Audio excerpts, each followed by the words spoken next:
Kazakhstanians are here. Gennadiy Golovkin, Steve Rolls.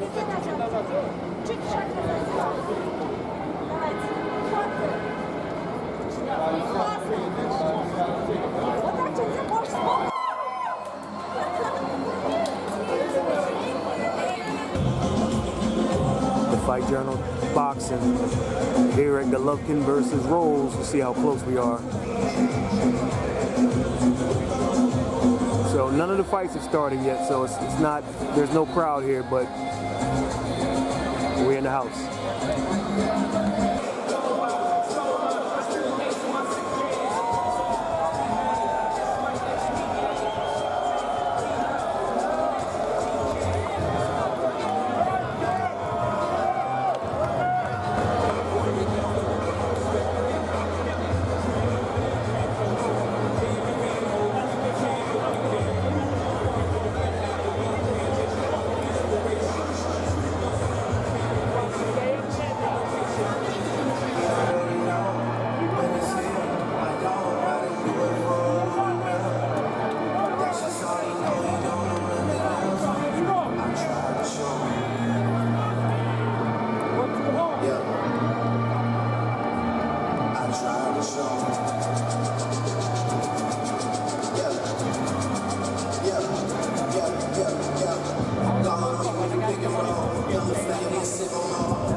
Steve Rolls leaving a defeated warrior.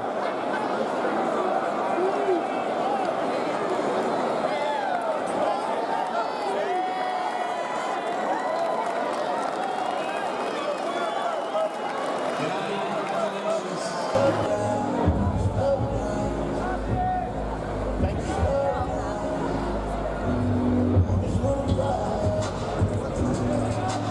Golovkin, victorious tonight. We're going to do a recap in a second.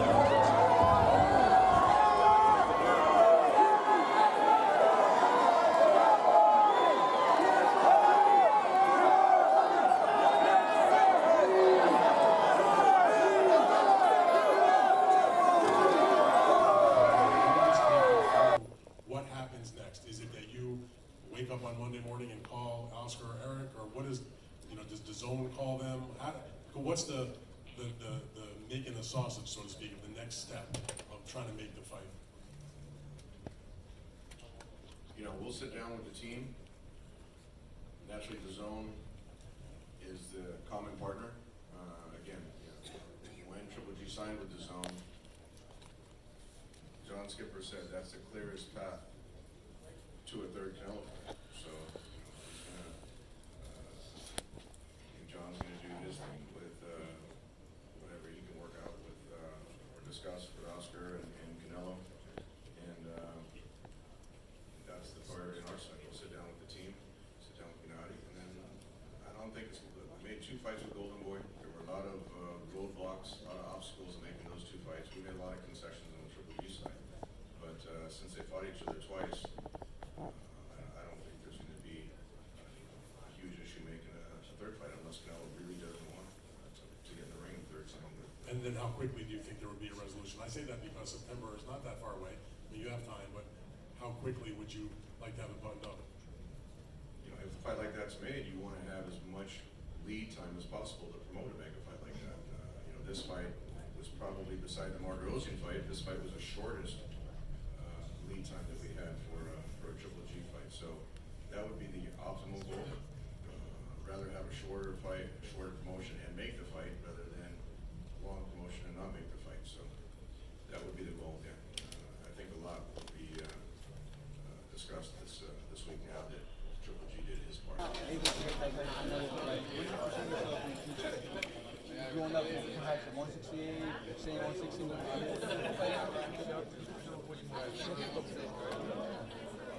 Сейчас нужно говорить об этом текущем разговоре. Сейчас мы только начнем переговоры. Talk a lot about it, but we're just starting our negotiations, so just wait. I know you're a busy guy, you gotta go, but congratulations.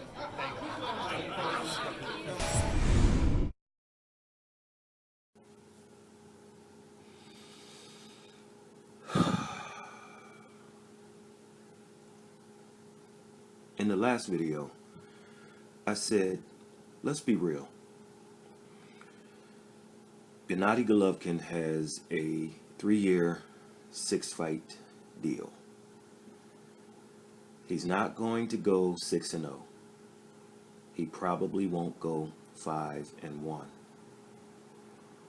I said if he goes 4-2, I'd take it. Because at 38, 39, 40, 41, he's going to face some of the best competition out there. So I said I'd take 4-2 to close out his career. And listen, I gave you the caveat the other day in the video. He's one of my favorite fighters ever. Definitely in my top 5. However, on this channel, we keep it real. I went to the fight on Saturday night, as you saw in some of the short clips I put together at the start of this. All I have to say now is this. If Gennadiy Golovkin goes 3-3 at this point, I'll take it. Based on what I saw last night or Saturday night, one scenario I mentioned in the pre-fight video is creeping in. He is falling victim to what most of the greats of yesteryear did.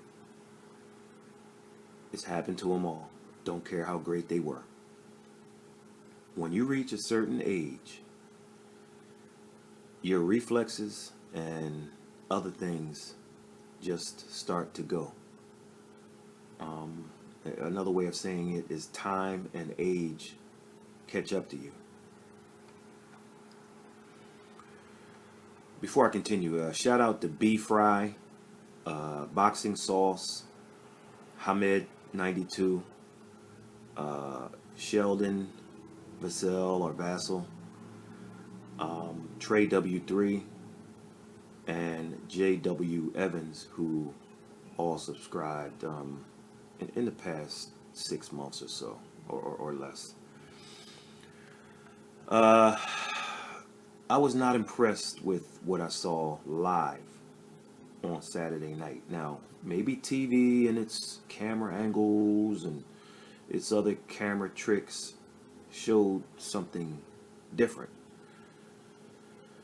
But I was 6 rows back, and to these eyes, what I saw was a guy whose reflexes have slipped and a guy who got hit a little more for my liking. I also saw a guy who, at a couple points, wanted to pull the trigger but couldn't. Now, I know he got the man rolls out of there in 4. Your punch is one of the final things left in the arsenal as you age. However, the sum of the parts left more to be desired. The only 2 passes I'll give G are these. Number 1, he hasn't fought in 9 months. And for him that means more, because here's a guy who likes to fight 4 or 5 times a year if he had it his way. Loves to fight and loves to be active. 3 would be a minimum for him.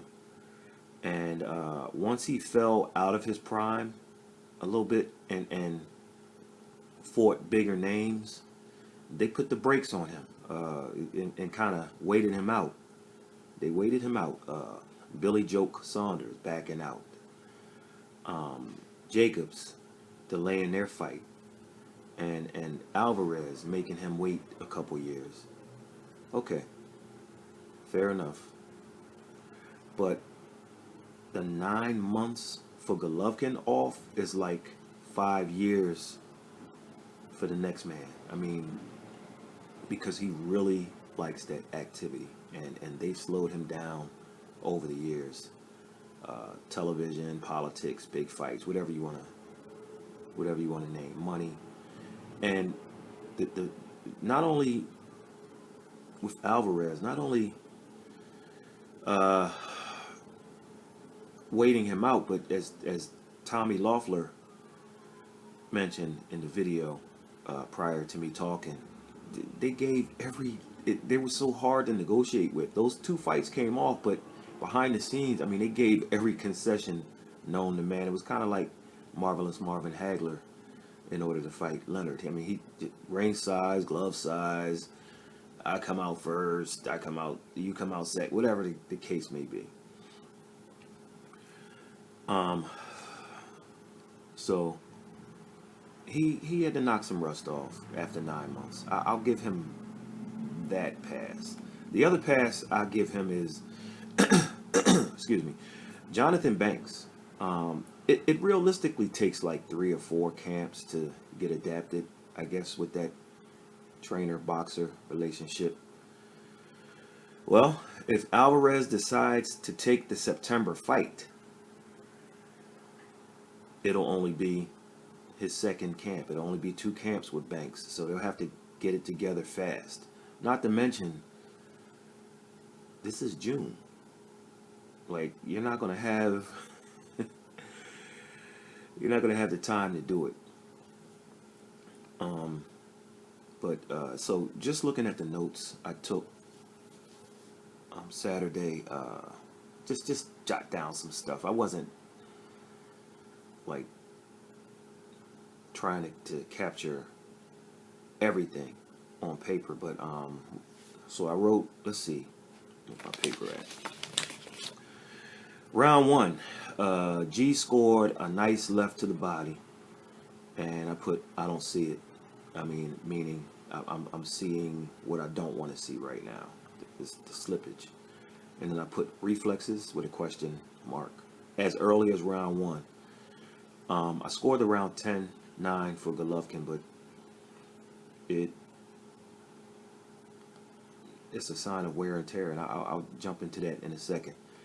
Round two, I saw a little of the bouncing that Banks and Golovkin went over as he fought, and he slipped a couple body shots by Rolls. So that was the good part of the round. And then Rolls scored a nice right hand, also a good left hook. Golovkin threw the double left hook a couple times. Rolls landed a couple big shots that drew some oohs from the crowd and the media section. A follow-up left knocked Golovkin's head back. It was a good shot by Rolls, and we talked about in the pre-fight how he likes to end his combinations with a left, ordinarily to the body. He got that one into the head, and it scored for him. Rolls also began doubling the jab up and landed to the body. I thought Rolls did very good work in that round, and I gave the round to Rolls. 10-9. Round three, Rolls landed to the body. Rolls went inside of Golovkin, who was throwing those over-the-top shots that we talked about. If he throws those wide shots, get inside of him and go to work. Rolls is a good body puncher. So we pointed that out in the preview. I also put that Rolls' jab appeared to be better than Golovkin's in the third. And that's something I never thought I'd see. Gennadiy Golovkin has a top 3 jab in the world. I gave the round to Golovkin, but wrote that he was getting hit, though. And then I put 9 months off in my notes, saying maybe he needs to knock the rust off. Round 4, he hurt Rolls with that over-the-top hook, upside-down uppercut, whatever you want to call it. Kind of like a bolo-ish type of deal. And Rolls' legs went. He tried to get away, but eventually the hook got him, and that was it. So the power is there. Nobody questioned that. But it was Steve Rolls he caught with that shot. A guy who's 35 years old himself. So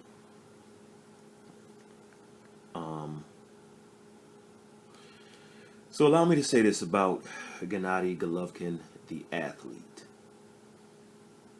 Gennadiy is old, and he is slipping. He has been for about 4 or 5 years. You didn't see prime Golovkin. Prime Golovkin was that guy in, like,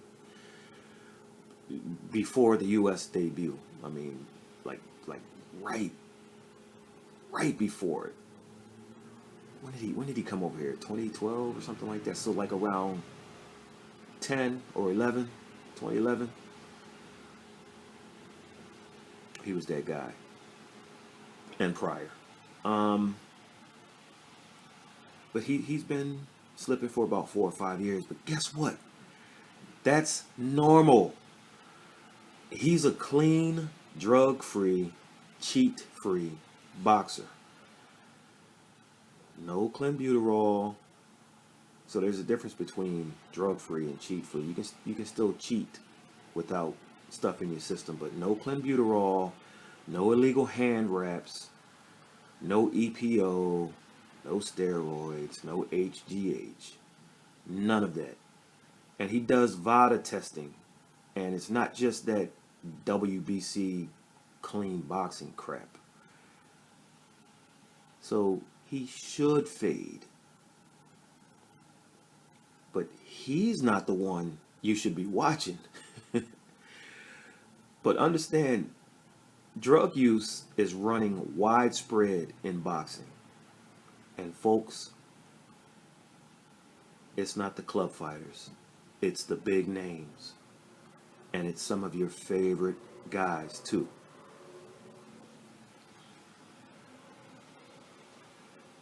Boxing doesn't always want to find the truth. Sometimes it does, and you'll hear some other names get caught.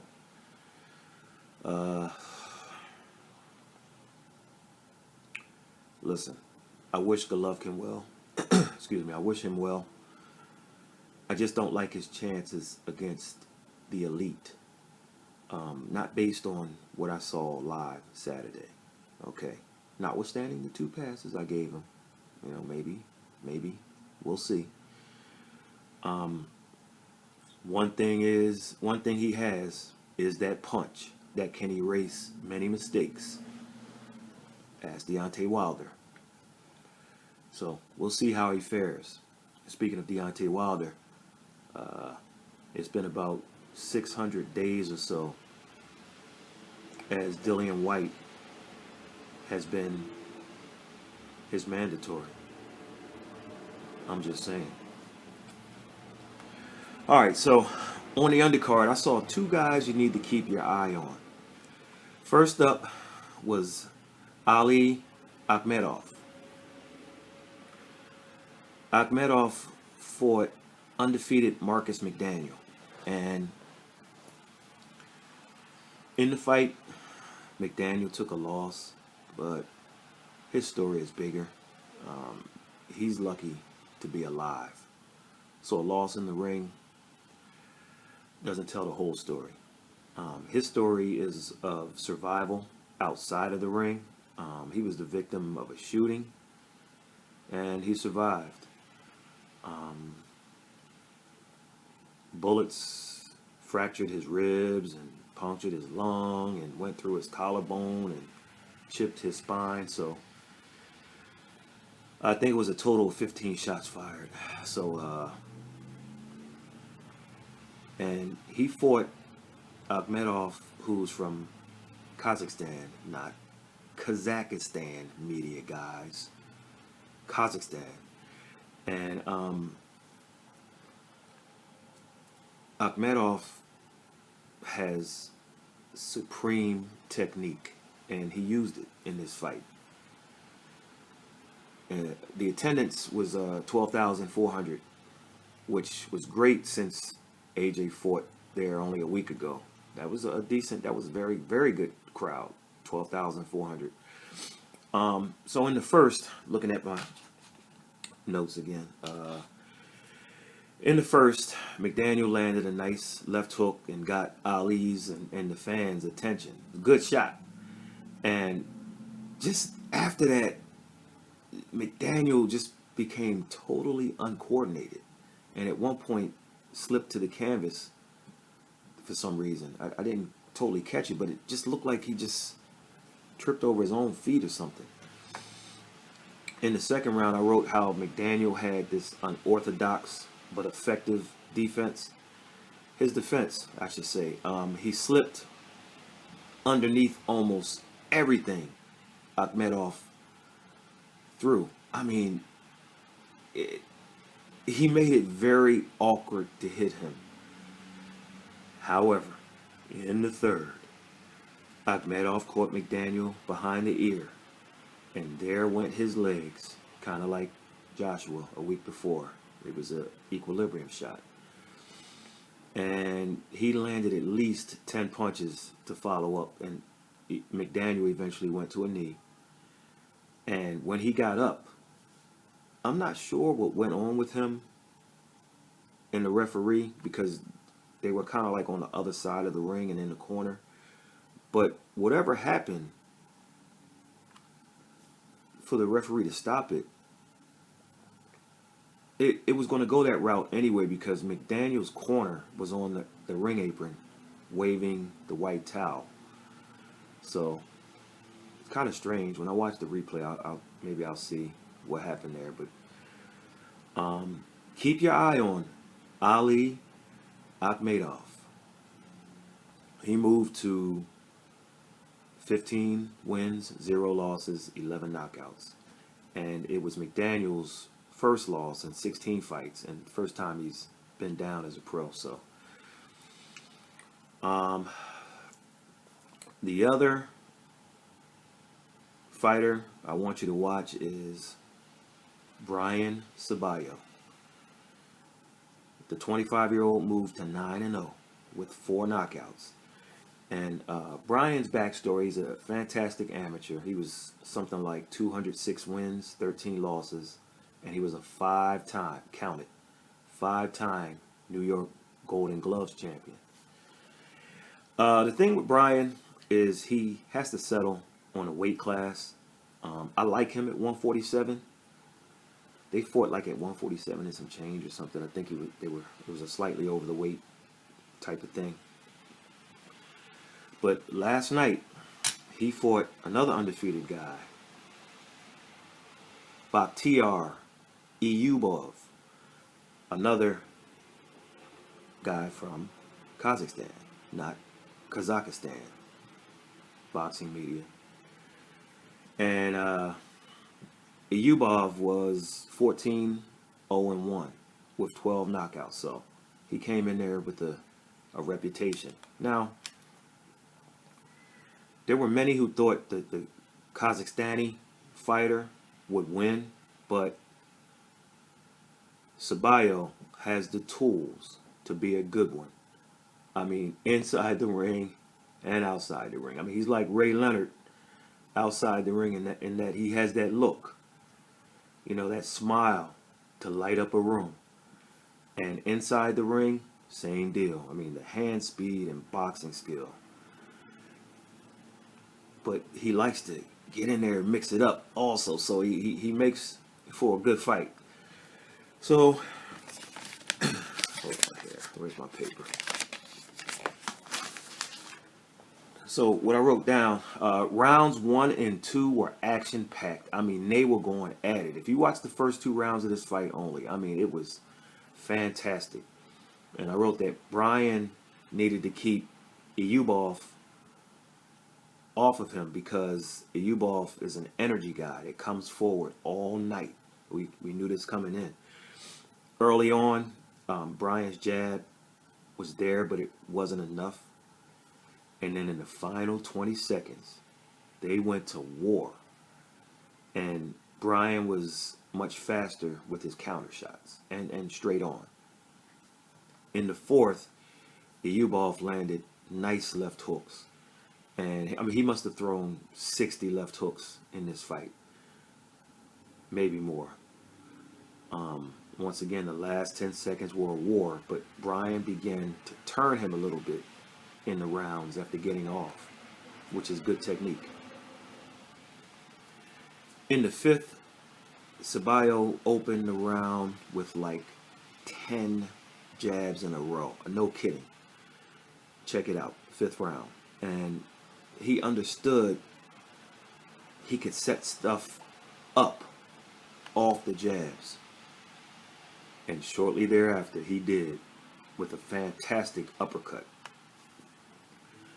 For the rest of the fight, Ceballos' hand speed stole the show, and it earned him a clear, unanimous decision victory. So keep an eye on this kid. He might be something as his career moves on. Just if he gets moved the right way, I like this kid.